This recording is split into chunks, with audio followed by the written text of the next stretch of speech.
Shalom kasih Kristus, salam waktunya mengalami terobosan. Hari ini kita masih berkabung, tetapi bukan berkabung dalam kedukaan, melainkan dalam sukacita, karena kematian Yesus yang kita peringati hari kemarin membawa sukacita besar bagi kita, sebab melalui kematiannya kita diselamatkan. Untuk itu, mari kita tetap melekat dalam Tuhan melalui renungan hari ini, agar hari ini semakin dibawa mengerti tentang arti dari pengorbanan Yesus di kayu salib. Kita berdoa, Tuhan Yesus, terima kasih buat waktu yang indah ini. Di masa berkabung yang penuh sukacita ini, biarlah kami dibawa mengerti tentang kebenaran firman-Mu, sehingga firman ini dapat menguatkan iman kami dan membawa pertumbuhan bagi rohani kami, Tuhan. Dalam semuanya ini, nama Tuhan dipermuliakan. Terima kasih Tuhan Yesus. Dalam nama Tuhan Yesus kami berdoa. Amin. Melekat dalam Tuhan bertema segala sesuatu disucikan oleh darah. Firman Tuhan terdapat dalam kitab Ibrani 9 ayat 22. Demikian firman Tuhan. Dan hampir segala sesuatu disucikan menurut hukum Taurat dengan darah. Dan tanpa penumpahan darah tidak ada pengampunan. Kekasih Kristus, bila kita berbicara darah dalam perjanjian lama itu memberikan pengertian tentang pengampunan dan kasih. Darah pertama kali dicurahkan di bumi saat Adam dan Hawa jatuh dalam dosa. Setelah manusia makan buah yang dilarang, ia menyadari bahwa dirinya telanjang, lalu manusia tersebut menyemat daun ara membuat cawat. Tercatat dalam kitab Kejadian 3 ayat 7. Ketika mendengar langkah Allah, manusia bersembunyi, tetapi Tuhan memanggil, dan setelah bertanya tentang apa yang telah mereka perbuat, lalu Tuhan Allah membuat pakaian dari kulit binatang untuk manusia dan istrinya. Tercatat dalam Kejadian 3 ayat 21.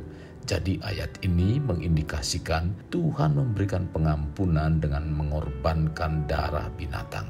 Darah dalam perjanjian lama selalu berbicara tentang penyucian dan penghapusan dosa atau korban penghapusan dosa.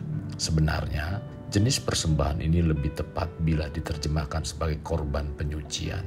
Jika ada orang yang berbuat dosa, maksudnya melanggar kehendak Tuhan, dengan tidak sengaja dia perlu mempersembahkan korban penyucian. Jika seorang lalai dan melakukan kesalahan lalu menyadarinya, tercatat dalam Imamat 5 ayat 1 sampai dengan 4. Dia juga perlu mempersembahkan korban penyucian.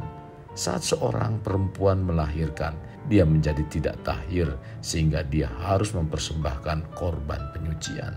Tercatat dalam Imamat 12 ayat 6. Hal yang sama juga berlaku bagi orang berpenyakit kusta yang telah sembuh dan menjadi tahir. Imam harus mengadakan penghapusan dosa dan mengadakan perdamaian bagi orang yang ditahirkan dari kenajisan. Tercatat dalam Imamat 14 ayat 19. Jadi, korban penyucian bukan hanya perlu dipersembahkan karena dosa yang diperbuat secara tidak sengaja, tetapi juga karena kenajisan.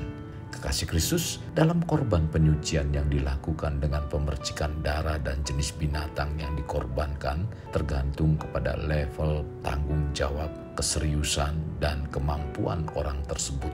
Jika orang yang berbuat dosa dengan tak sengaja adalah rakyat jelata, darah korban tersebut hanya perlu dibubuhkan di tanduk-tanduk mezbah korban bakaran. Jika seluruh umat atau imam besar berbuat dosa, darah korban harus dipercikan ke bagian dalam kemah Allah. Dosa dan pencemaran individu dapat mencemarkan kemah Allah, tempat Allah memilih untuk tinggal bersama umatnya. Ingatlah prinsip berikut, bukan Tuhan Allah, tetapi manusia yang mengalami celaka karena pencemaran dosa. Kesucian Allah dapat diungkapkan dalam murkanya jika dosa dan kecemaran tidak segera disucikan. Sedang dalam perjanjian baru, kita mendapat penjelasan bahwa Tuhan Yesus sebagai imam besar perjanjian baru telah mempersembahkan darahnya sendiri untuk menyucikan hati nurani kita dari perbuatan-perbuatan yang sia-sia. Tercatat dalam Ibrani 9 ayat 11 sampai dengan 14. Kristus telah datang sebagai imam besar untuk hal-hal yang baik yang akan datang. Ia telah melintasi kemah yang lebih besar dan yang lebih sempurna, yang bukan dibuat tangan manusia. Artinya tidak termasuk ciptaan ini.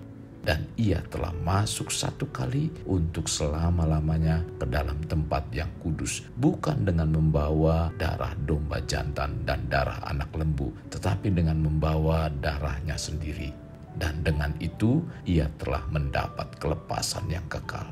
Apakah hati kita telah dipenuhi rasa syukur atas karya pengorbanannya, yaitu darah yang dicurahkan bagi kita sebagai orang berdosa dan mengubahkan kita menjadi kudus? Kekudusan bukanlah hal yang dapat dihasilkan oleh kekuatan manusia, karena hanya Tuhanlah yang kudus. Yang artinya hanya Dia yang dapat memberikan kita kekudusan, atau dengan kata lain menguduskan kita. Itu sebabnya dalam 1 Korintus 6 ayat 11 mengatakan bahwa kita adalah orang-orang yang dikuduskan dan dibenarkan.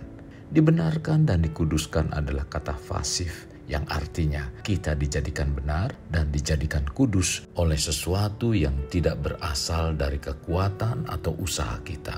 Iblis mencoba memelintir kebenaran, membuat kita berpikir bahwa kita kurang melakukan ini dan itu. Dan karena kita kurang hidup kudus, Tuhan marah, menghukum kita dan tidak menjawab doa-doa kita. Akibatnya, kita mencoba hidup kudus dengan kekuatan kita sendiri. Ingat, kekudusan dan kebenaran kita datangnya dari Yesus, bukan dari diri kita sendiri. Tidak ada hal yang benar dan kudus yang dapat manusia hasilkan tanpa tinggal di dalam Yesus dan kebenarannya. Efesus 2 ayat 8-9. Sebab karena kasih karunia kamu diselamatkan oleh iman. Itu bukan hasil usahamu, tetapi pemberian Allah. Itu bukan hasil pekerjaanmu. Jangan ada orang yang memegahkan diri. Sekarang yang harus untuk terus diingat dalam keimanan kita, Kristus itu harus mati dengan mencucurkan darah, sebab tanpa darah tidak ada pengampunan dosa, sebab segala sesuatunya disucikan oleh darah. Kekasih Kristus, mari kita alami terobosan hidup. Untuk mengalaminya, mulailah dengan mengenal prinsip-prinsip kerajaan Allah serta menjadi warga kerajaan. Kita berdoa. Bapa Surgawi, terima kasih buat firman Tuhan. Kami hari ini sungguh dibukakan bahwa darah yang Kau teteskan sangat mahal harganya, karena lewat darah itulah kami dipindahkan dari maut menuju hidup kekal, dari yang berdosa disucikan, sehingga kami menerima benih-benih kebenaran dalam kehidupan kami.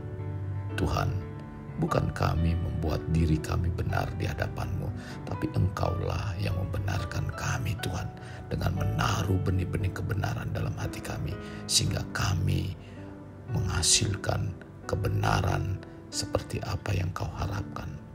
Tuhan, terima kasih buat pembenaran yang Kau berikan dalam kehidupan kami, sehingga kami diterima oleh Engkau.